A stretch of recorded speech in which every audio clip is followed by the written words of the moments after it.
Within just a few decades, facial recognition has gone from being some staple of highly advanced security systems in movies to existing all around us and even in the palms of our hands.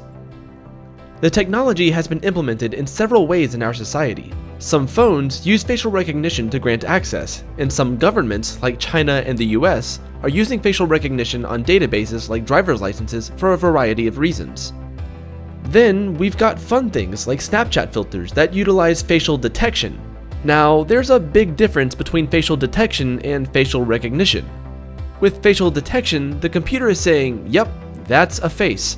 And with facial recognition, the computer is saying, yep, that's your face. This ability to confirm identity is something our brains pick up on pretty quickly when we're young, but it's actually a pretty complex problem for computers. So, let's take a look at facial recognition and the science of how it works. When you think of a human face, you probably think of a pretty basic set of features.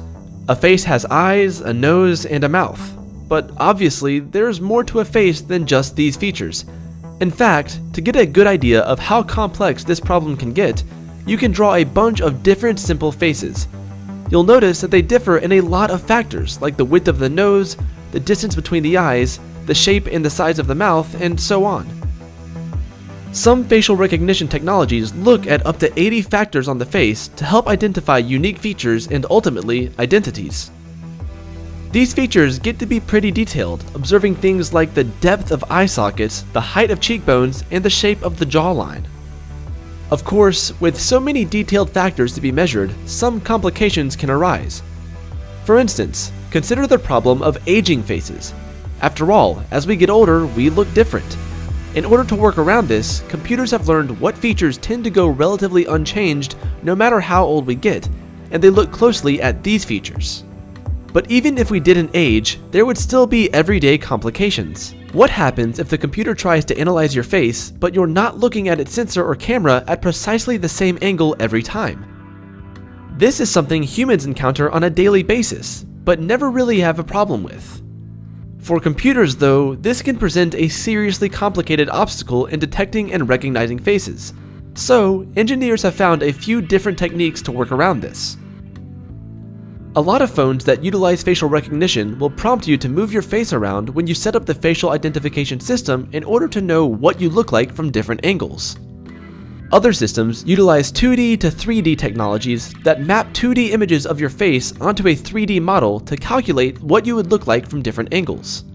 Computers measure these factors down to scales smaller than a millimeter in order to generate a face print, which, as the name implies, is basically a fingerprint, but for your face.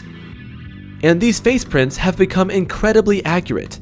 They're able to correctly identify people with a near 100% accuracy, and are even able to detect the minor differences in identical twins. As the technology has improved and become more widespread, the possibilities for its uses have grown as well. Right now, we use facial recognition every day for things like phone security, but the technology is seeing more serious uses from important organizations like banks and even governments. In Japan, some banks are looking at implementing facial recognition technologies into their ATMs as a security measure for verifying transactions. In the United States, important government agencies like ICE and the FBI are using facial recognition to create databases from existing documents like driver's licenses. Whatever the use, we know that this technology is becoming more and more present in our daily lives, and it doesn't look like that'll be stopping anytime soon.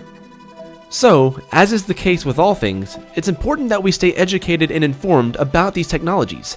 After all, they're learning as much as they can about us.